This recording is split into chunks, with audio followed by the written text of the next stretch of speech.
In this video, I'm going to talk about the iPhone X.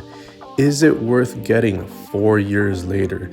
Is it slow? Is it fast? Is it good? Is it bad? Is it a waste of money? Is it a good investment getting it at a cheap price? Let's take a look.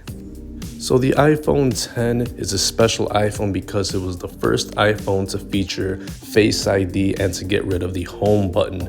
It was a futuristic phone when it came out, and it's coming up on 4 years. This phone was released in 2017, and by today's standards, I would definitely say you should still get it, and let me tell you why. Now, when this phone came out, it was the first iPhone to offer Face ID, but along with that technology, it was the first iPhone to be offered at $1,000. So that was a far cry from the $700 iPhones before it. So now Apple's entering a new territory of $1,000 phones. But 4 years later, this phone is actually around $200 to $300 if you get it used, because Apple does not sell this phone in its stores anymore, or pretty much anywhere for that matter, unless you get it used. So the overall design of this phone was super premium. Had a glass front, a glass back, stainless steel frame, just all around beautiful phone to hold in your hand.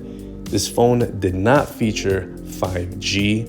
It is an LTE only device, but it's going to be perfectly fine with those LTE speeds for handling most apps and use cases. It has an overall size of 5.6 inches tall, 2.8 inches in width, and 0.3 inches in thickness. This device weighs 6.14 ounces. So this device has a great feel in the hand, very premium, can't dispute that. And even today, especially at this price point, just the premium feeling of this phone is worth the price at $200 to $300. This phone offers dust and water resistance at IP67, so you could dunk it in water up to 1 meter for 30 minutes. So that's pretty good. It still holds up very good today. Now, when this phone came out, the display is just super nice. Has a Super Retina OLED display. It's 5.8 inches, which is way bigger than the previous iPhones when you consider that this one has minimal bezels. So a lot of screen real estate compared to the overall size. The resolution is 1125 by 2436 pixels. That breaks down to 458 ppi density, which is flagship specs 4 years later. This is more specs, for the screen quality in pixels than a lot of other devices that are currently being released. So that is still a flagship, and it still holds up very well today. When this phone came out, it launched with iOS 11, and it's currently rocking iOS 14. That's the beauty of the iPhone, is that no matter how old the device is, you're usually going to get 5 years of updates during its lifetime. So this phone is still going to get a few more years of updates in the future. So this is definitely a phone, with that reason alone, be able to pick up today and use it for a few more years. It has the Apple A11 Bionic chip, which is older, but definitely still runs perfectly fine today. It's paired with 3 gigs of RAM, which also works very good today as well. It'll run most, if not all, the apps super smooth, super fast. You'll only notice it being a little bit slower than newer Apple devices, but that's it. It's not going to be anything crazy slow. I just can't get over the fact of the screen being 5.8 inches. It's like a really nice size to hold in your hand. It's smaller than the iPhone XR that came out the year after this phone was released. So it doesn't feel too huge in your hand. It feels just right. When this phone was released at $1,000, the base model storage started at 64 gigs, which is not worth it today. If you had to pay $1,000 today, 64 gigs of storage would not not be enough. It would not be justified. But at around $200 to $300, it's okay.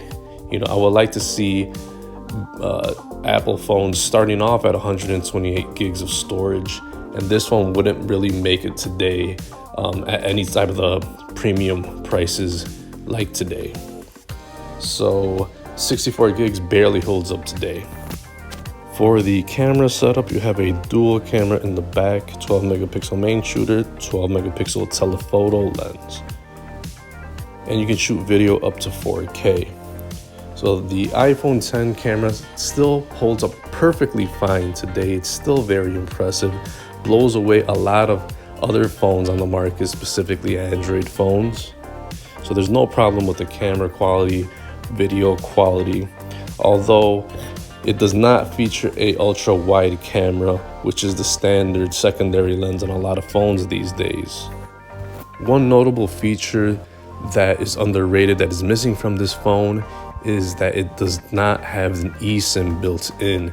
And nowadays, I think that it's safe to say that eSIM should be a feature in every modern smartphone. That way you could add a data plan on the fly and swap it out accordingly and have two different phone numbers, two different carriers at the same time, and use this traveling all over the world. But this was one of the phones right before eSIM was a standard on iPhones.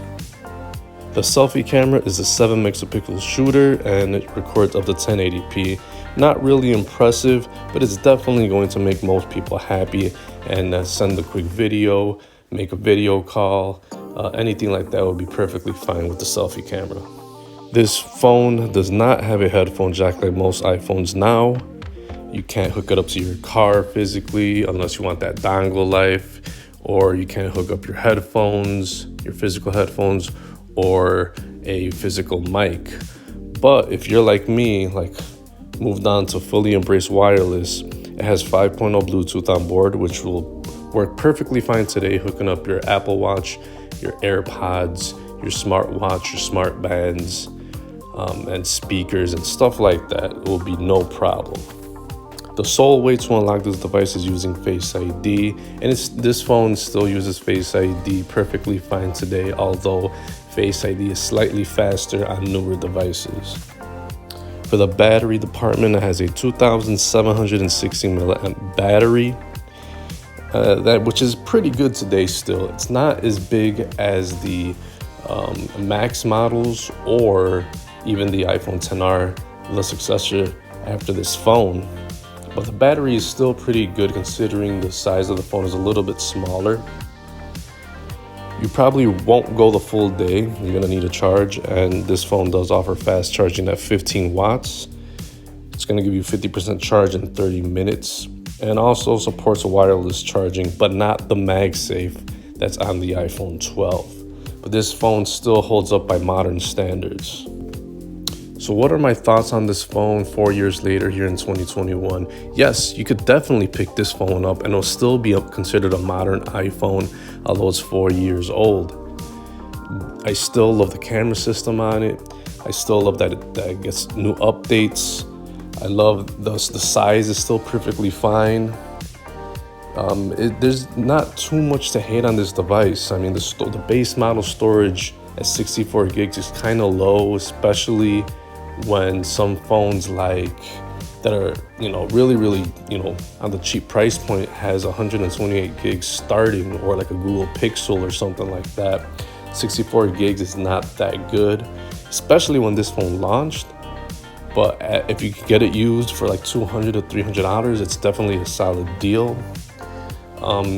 This is a tough choice between picking this phone or a comparable priced used phone like the iPhone XR. This is definitely a better phone than an iPhone SE or iPhone 8 in the sense that you're getting a modern Face ID. That's probably the biggest change that makes an iPhone nowadays modern, is going from the home button to Face ID and getting all that extra screen real estate back.